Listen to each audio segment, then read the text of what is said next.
एक मित्र ने कमेंट करके पूछा है, रियो दियोल जी ने, पिछली वीडियो उन्होंने देखी होगी, ऊर्जा के ऊपर है और ये उसका एक तरह से पार्ट 2 है। उन्होंने पूछा कि ऊर्जा को कैसे पैदा करें और इसका ध्यान में कैसे सही उपयोग करें, इसको कृपया विस्तार से समझें। तो ये पिछली वीडियो का पार्ट 2 है और उससे पहले भी मैंने 2 वीडियो ऊर्जा पर बनाई थी लगभग 1 साल पहले, और उन पिछली तीनों वीडियोज का भी नीचे लिंक मिल जाएगा डिस्क्रिप्शन में। और ये लास्ट वीडियो है ऊर्जा के ऊपर, और मेरा निवेदन है सभी मित्रों से कि इसे अंत तक देखें और इसे देखने के बाद जो ऊर्जा संबंधी एक तरह से अस्पष्टताएं होती हैं साधकों के दिमाग में, वो पूरी तरह साफ हो जाएंगी। तो उन्होंने पूछा कि ऊर्जा कैसे पैदा करें। तो ऊर्जा तो पहली बात है, हमारा शरीर, हमारा श्वास, इन दोनों से हो जाती है। लेकिन अगर हमें ऊर्जा ज़्यादा बढ़ानी भी है तो फिर बड़ी सीधी बात है कि हमें एक्सरसाइज करेंगे, क्योंकि शरीर ही हमारा सबसे ज़्यादा ऊर्जा का निर्माण करता है। तो एक्सरसाइज करें, अच्छा भोजन लें और अच्छी नींद लें, प्राणायाम करें, तो इनसे शरीर एक तरह से काफ़ी ऊर्जा पैदा करेगा। साथ में अच्छी धूप लें। एक तो ये स्थूल तरीका है जो एक तरह से हमारा शरीर ऑटोमेटिक ही एक तरह से करता रहता है। फिर एक दूसरा तरीका भी है, यदि हमें ऊर्जा को सच में एक तरह से और बढ़ाना है, तो वो ये है कि निगेटिव थिंकिंग से हर हाल में बचें, हर हाल में। उसके कई एक तरह से टिप्स हैं बचने के, क्योंकि हमारा मन मस्तिष्क 70% लगभग बाय नेचर वो निगेटिव ही सोचता है, और सबसे ज़्यादा ऊर्जा का ह्रास एक तरह से हमारा मन ही करता है। शरीर की तो बहुत थोड़ी ज़रूरतें हैं ऊर्जा खपत की। तो निगेटिव थिंकिंग बंद करें, और जितनी निगेटिव थिंकिंग बंद होगी ऑटोमेटिक ऊर्जा का सेविंग होगा, और सेविंग होगा तो बढ़ जाएगी। ये दूसरा तरीका होगा। फिर एक तीसरा तरीका भी है कि पॉजिटिव थिंकिंग करें, हर हाल में पॉजिटिव थिंकिंग करें। जो चीज़ें आपको चाहिए जीवन में, जो भी आपका गोल है, और गोल ओरिएंटेड पॉजिटिव थिंकिंग करें। जो भी आपका लक्ष्य है जीवन का, जो नंबर 1 पर लक्ष्य है, माइंड की लिस्ट में प्रायोरिटी पर है, उसको उसके बारे में ज़्यादा सोचें। और पॉजिटिव थिंकिंग से बहुत ज़्यादा ऊर्जा पैदा होती है, और ये एक तरह से लॉ ऑफ अट्रैक्शन की तरह भी काम करती हैं यही चीज़ें, यदि उसमें हम अपनी चीज़ों को और स्पष्ट कर दें, दोहराएं पॉजिटिव ढंग से। तो इससे होता क्या है कि जब हम पॉजिटिव थिंकिंग करेंगे तो एक तरह से अच्छा हमें फील होता है, सुखद, और फिर हमारा उस पर फोकस भी हो जाता है। फोकस होने से भी ऊर्जा एक तरह से इकट्ठी होती है, और व्यर्थ की चीज़ों में एक तरह से इधर उधर बिखरने से बच जाती है, और हमारी ऊर्जा का लेवल बहुत ज़्यादा बढ़ जाता है। तो ये तीसरी चीज़ है। ये सीधी बात है, गोल ओरिएंटेड पॉजिटिव थिंकिंग, यानी अपने लक्ष्य से जुड़ा हुई एक तरह से विधायक थिंकिंग, सोच। तो ये 3 चीज़ें तो इस तरह से आ गई। अब हम फिर इसके आगे भी और कुछ चीज़ों पर बात करते हैं। एक और भी घटना घटती है हमारे जीवन में कभी कभी, और रेयरली, बहुत कम केसेज होते हैं। उनमें ये होता है कि हमने कोई अचानक बहुत इमरजेंसी आ गई। इसको आप ऐसे समझें कि आपके पीछे कोई दुश्मन पड़ा है, तो आप भागेंगे, और फिर जितना आपको ये एहसास होगा कि भाई आपकी जान को खतरा है, उतनी ज़्यादा आपका शरीर एक तरह से ऊर्जा आपके दौड़ने को डोनेट करता रहता है। इसको आप ऐसे लें, आपको सामान्य दौड़ने से कहीं एक ढंग से दौड़ेंगे, किसी प्रतियोगिता में कहीं और ढंग से दौड़ेंगे, और यदि पीछे कोई ऐसा आदमी आपके पड़ जाए बंदूक लेकर या कुछ और, जिससे आपको पूरी तरह पता हो कि ये आपको छोड़ेगा नहीं, तब आपके अंदर और भी अति ऊर्जा आ जाए। कहाँ से आएगी ये ऊर्जा? तो सीधी बात है, ये ऊर्जा आपकी जो बॉडी में रिजर्व ऊर्जा होती है, बहुत ज़्यादा आपके सेल्स में, बॉडी सेल्स में होती है, जो इमरजेंसी के लिए ही होती है। किसी भी तरह कोई इमरजेंसी आ जाए, कभी भोजन ना मिले, कभी कोई और बात आ जाए, कभी ज़्यादा जागना पड़े, कभी कहीं कोई ज़्यादा मेहनत करनी पड़े, तो वो उस वक्त सारे डोनेट करते हैं। लीवर में होती है, बॉडी सेल्स में होती है, वो सारी आएगी। और फिर इसके बाद भी एक लेवल होता है हमारा, क्योंकि हमारी बॉडी ब्रेन से जुड़ी, ब्रेन मन से जुड़ा, और फिर मन के कई तल हैं, और मन सीधा सीधा फिर एक तरह से ऊपर के तलों पर हमारी जो कॉस्मिक एनर्जी है कई कई लेवल के थ्रू गुजरता है, उससे जुड़ता है, यानी फिर एक तरह से ब्रह्मांडीय ऊर्जा से जुड़ जाता है, और वो वहाँ से कितनी भी ले सकता है, सच तो यह है। और इस तरह के अनेक उदाहरण भरे पड़े हैं, जब लोगों ने इस तरह की चीज़ें की हैं, अनेक प्रतियोगिताओं में एक तरह से आश्चर्यजनक प्रदर्शन किए हैं। किसी हमारे प्यारे के ऊपर कोई इस तरह घटनाएं अक्सर आती रहती हैं पेपर्स में, टीवी पर, कि किसी महिला का बच्चा उठा लिया जंगल में और उसने शेर से भिड़ गई, चीते से भिड़ गई, उसको मार गिराया।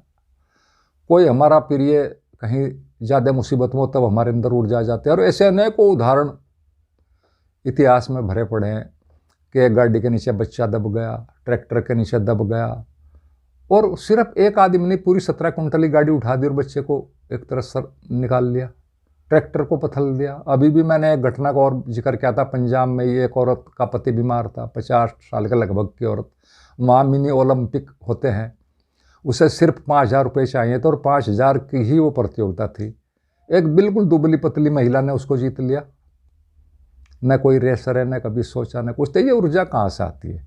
सच में सब हमारा मन ही इसको क्रिएट करता है, कैलकुलेशन करके हमें कितनी ज़रूरत है, और फिर उसी तरह से हमारी बॉडी और एक तरह से हमारा माइंड सारा इन चीज़ों को एडजस्ट कर लेता है। हमारी बॉडी विजडम जो है एक तरह से वो अति अद्भुत है। तो थोड़ा सा ये चीज़ें हमें इन पर भी सोचना है। तो अभी हमने कुछ जाना, अब हम एक बात और समझते हैं इसी विषय में, थोड़ा और सिंपल वे से, और वो ये है कि हम अपने शरीर की, मन की कोई भी क्रिया हो, हर हाल में उसके निर्णायक या उसके आदेशकर्ता या उसको कहो चालू करने वाले हम ही हैं। हम ही सबसे पहले कुछ सोचते हैं अपने मन में, जिसे हम एक तरह से कॉन्शियस माइंड कहते हैं, चेतन मन। और सच में ये चेतन मन ही चेतना में बदलता है, जिसे हम एक तरह से आत्मा कहते हैं या एनलाइटनमेंट कहते हैं।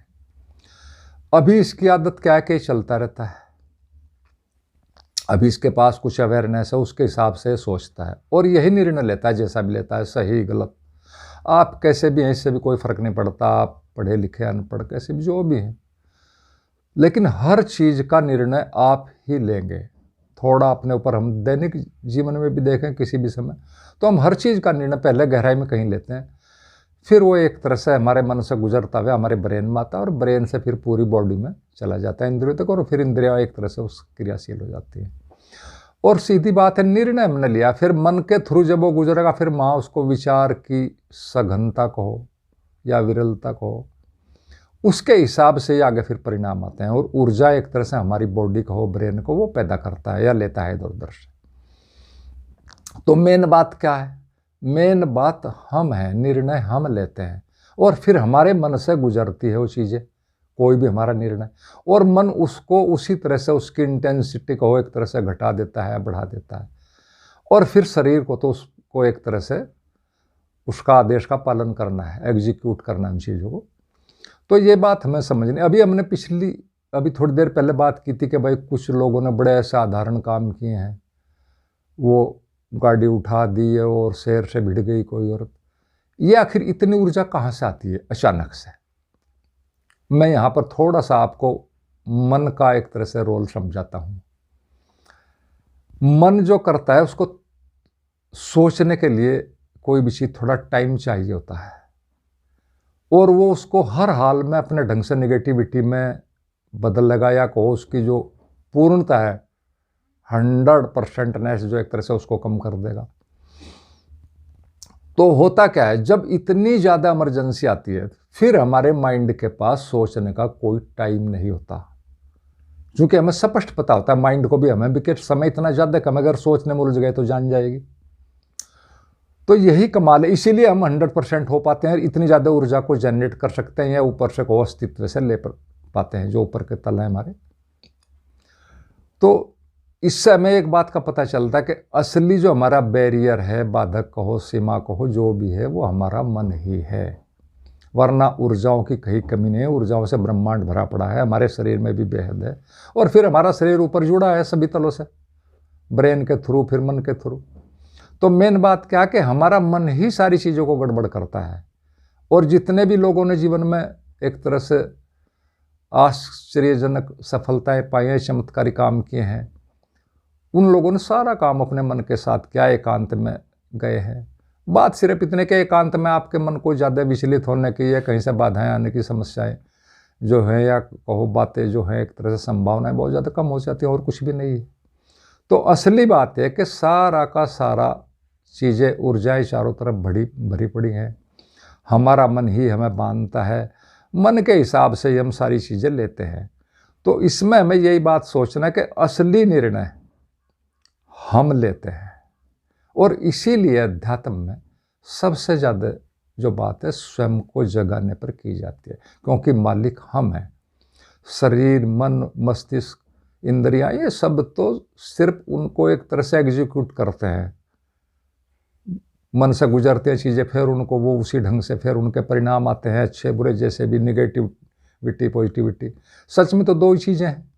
हमने आदेश दे दिया, लेकिन मन उनको निगेटिविटी में पॉजिटिविटी में बदल देगा, कम या ज़्यादा कर देगा, उसी हिसाब से फिर सारे परिणाम आएंगे। लेकिन एक बात पक्का कि असली हम हैं, सब कुछ हमारे ही हिसाब से होना है। आप एक मोटे से उदाहरण से समझे, यदि आपको कहीं जाना है और आपने निर्णय ले लिया, तो आप जाएंगे ही जाएंगे, भले ही कैसा ही मौसम हो, कैसी परिस्थिति हो, आप पे वाहन हो ना हो। अगर आपको जाना तो आप जाएंगे, आप सड़क पर जाकर खड़े हो जाएंगे।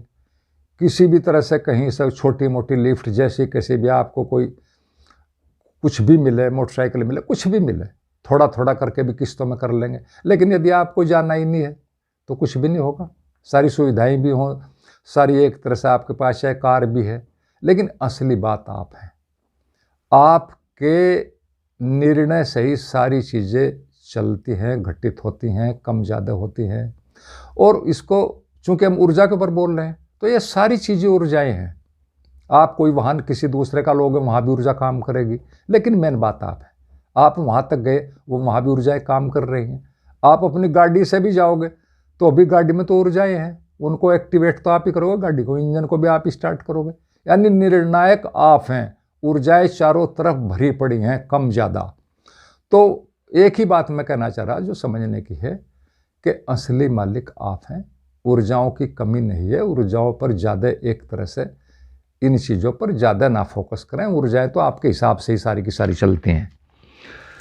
और इसमें दूसरी बात भी हमें समझने की है कि हम ऊर्जाओं के बारे में ज़्यादा जानने के चक्कर में पड़ते हैं। असली बात है, ऊर्जाओं के अनेक रूप हैं। आप ब्रह्मांड में भी चारों तरफ देख रहे हैं, जो ऊर्जाएं हैं अभी दृश्य हो जाएंगी, अभी अदृश्य हो जाएंगी, अभी फूल पत्ती में आ जाएंगी, जीवधारियों में आ जाएंगी, और फिर सारी की सारी एक तरह से बिखर जाएंगी। तो यानी सारी की सारी, अगर हम संक्षेप में कहें, आप मालिक हैं। जितने आप चेतन हैं उसी हिसाब से आप मालिक हैं। जितनी आपकी चेतनता बढ़ेगी उतने ही आपकी मालिकियत बढ़ती जाएगी। नहीं चेतन होगे तो प्राकृतिक रूप से घटनाएं घटती रहेंगी। आप अपने शरीर के, मन के, मस्तिष्क के, बुद्धि के मालिक हैं। इनसे आप कितना भी लाभ ले सकते हैं।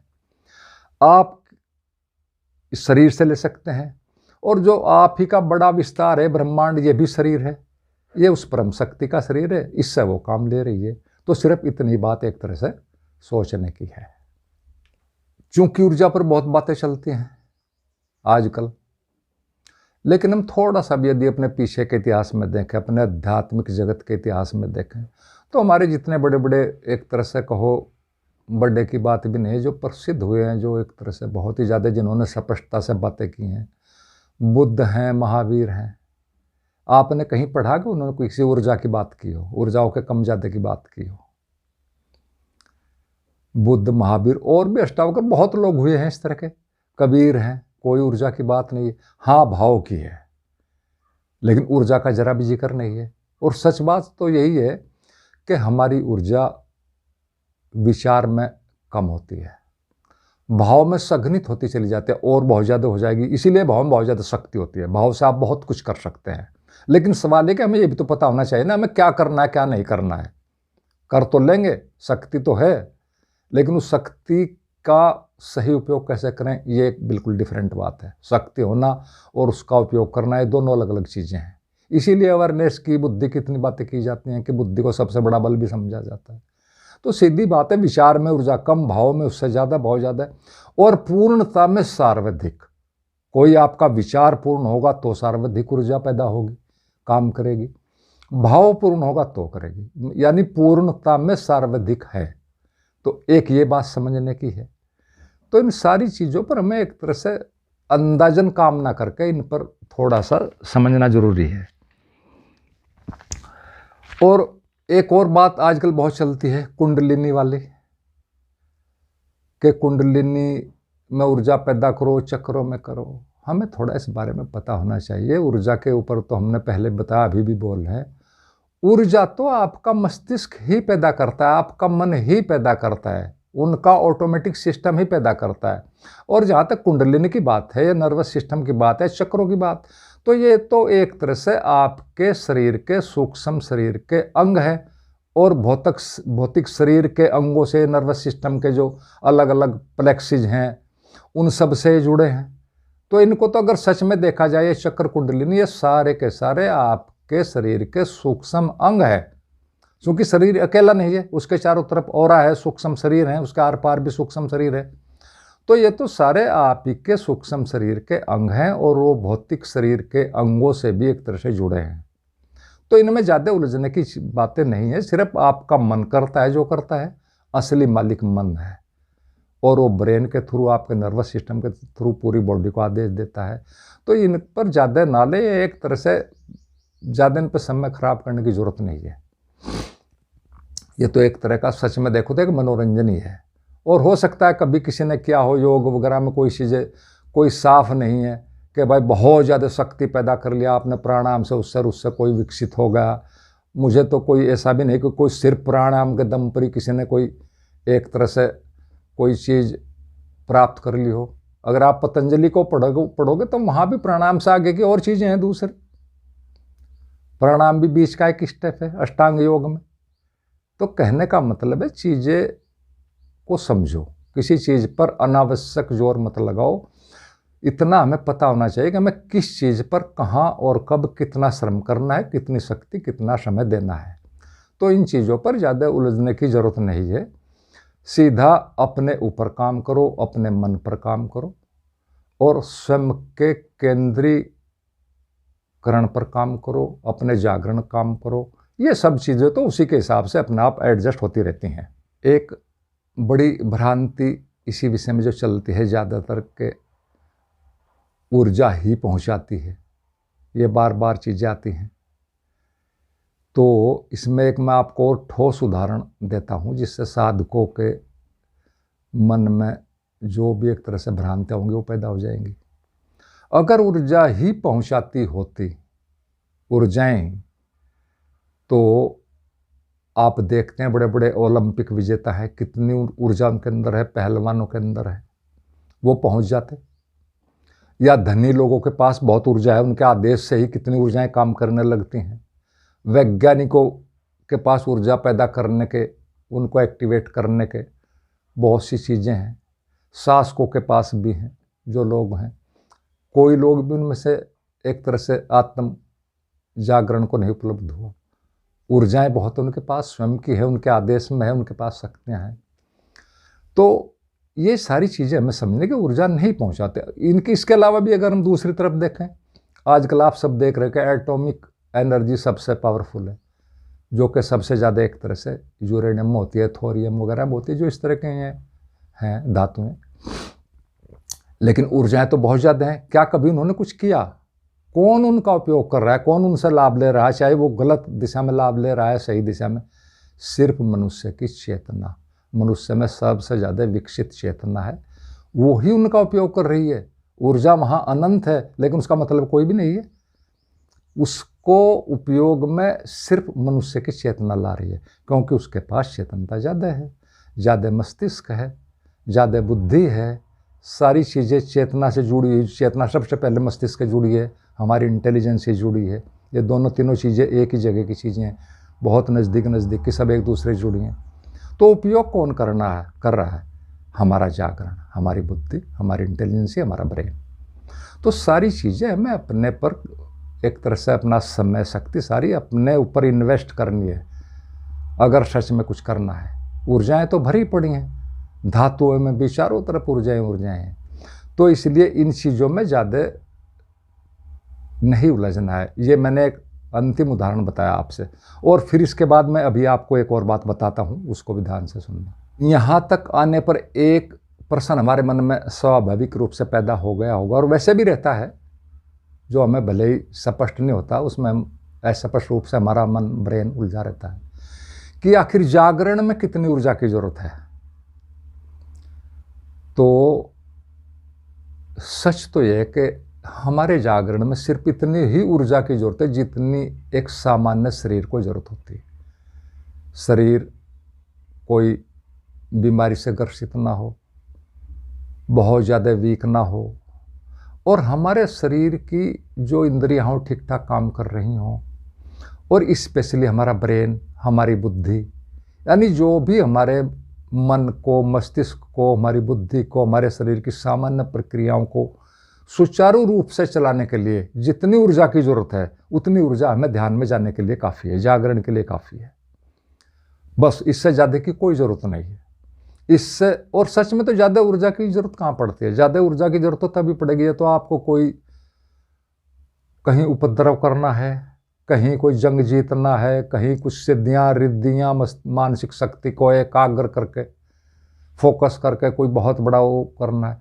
अगर हमें अपने को ही जगाना है और हम ही मालिक हैं तो उसमें तो ऊर्जा की सच में न्यूनतम जरूरत है। बस शरीर एक तरह से ठीक ठाक चलता रहे, इतनी काफ़ी है। और मैं इसके लिए आपको दो बड़े उदाहरण देता हूँ अपने हिस्ट्री के, आपसे को उनसे ही सारी चीज़ें समझ में आ जाएगी। आप सबने भगवान बुद्ध के बारे में पढ़ा है। भगवान बुद्ध 6 वर्षों तक एक तरह से अनजान कहो, ये ना समझ गुरुओं के उसमें फंसकर पता नहीं क्या क्या उल्टे सीधे प्रयोग करते रहे, और 6ठे वर्ष के अंत में वो इतने कमज़ोर हो गए थे, वो नदी से नहाकर बाहर भी नहीं निकले थे, बड़ी मुश्किल से निकले थे, बहुत हल्के से पानी में से भी।